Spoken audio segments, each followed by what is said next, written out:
Salut tout le monde, c'est Apo86. Bienvenue dans cette petite critique à chaud, donc vidéo totale impro, sans montage, sur lequel je reviens donc sur un film que j'étais obligé de revoir hier soir, tout simplement parce que, je suis un grand amateur de James Bond, et deux, pour rendre hommage tout simplement à Sir Sean Connery, qui nous a quittés samedi 31 novembre, à l'âge de 90 ans. Sean Connery ne présente plus, un grand acteur qui a marqué toute l'histoire du cinéma avec de nombreux rôles. Donc je reviens ce matin plutôt sur, vous l'aurez compris, James Bond contre Dr. No, le film qui a révélé au monde entier l'énorme talent de Sean Connery. Alors, Dr. No, ça raconte quoi ?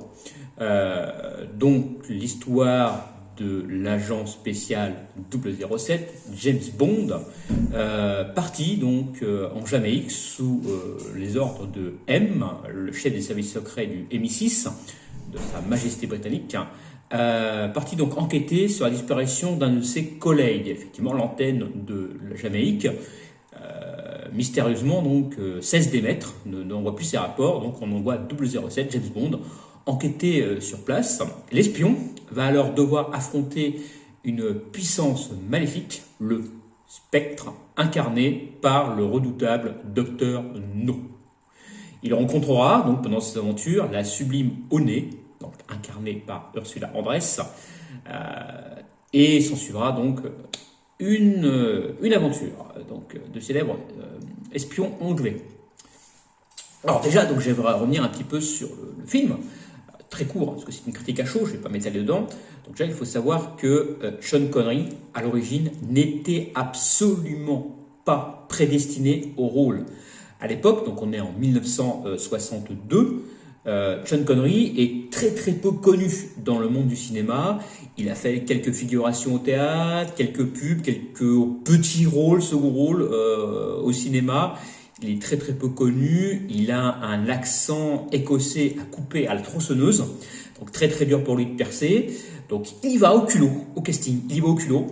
Et justement son charme, son physique, faut voir quand même qu'il est assez beau gosse, en 62, la bichonne.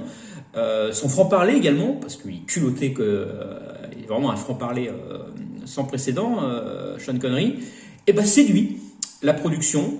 Et il est retenu au casting pour incarner donc le célèbre espion donc anglais 007.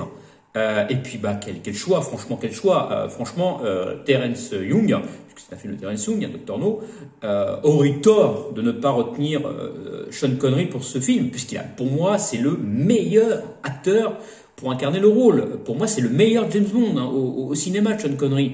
D'ailleurs, il tournera 6 films dans sa carrière consacrés à James Bond. Et pour moi, oui, pour moi, c'est mon avis, je me répète, mais c'est pour moi le meilleur acteur à avoir incarné James Bond au cinéma. Alors, pour revenir au film, qu'est-ce que je pense de Dr. No ? Alors pour moi c'est le premier James Bond, donc adapté au cinéma, donc la première adaptation au cinéma de l'œuvre de Ian Fleming. Il a un petit peu vieilli ce film, bien sûr, 62. Pour moi, toute la base des Bonds est dedans, donc le côté charmeur, dragueur, rien à battre, limite alcoolo du James Bond. Il y a du charme avec Ursula Andress, la scène sur Ursula Andress sortant de l'eau avec son bikini blanc est une scène mythique. Les dialogues sont également mythiques. Le côté macho, donc je reviens de Bond également. Donc l'introduction donc qui sera donc le Némésis de Bond dans plusieurs épisodes. Je ne sais plus jusqu'à combien ça s'arrête l'histoire entre Bond et le Spectre. Donc tout y est, il y a la base. Pour moi, c'est la base des James Bond, donc Dr. No. Et moi, je vous conseille de le voir pour comprendre l'intégralité ensuite de la série. Il faut savoir que ce n'est pas le premier bouquin de Ian Fleming sur Dr. No. Il y en a eu avant, Casino Royale, et son premier d'ailleurs. Donc moi, je vous conseille, franchement, je vous conseille de revoir ce film. Bon, il est facilement trouvable, hein. Il y a des packs de James Bond à YAV, il y a des Blu-ray, il est souvent rediffusé. Voilà, donc dites-moi ce que vous pensez de ce film en commentaire si vous l'avez revu hier soir. Je sais que Jumelon également va faire une petite vidéo dessus, donc je vous invite à la regarder également pour voir son avis.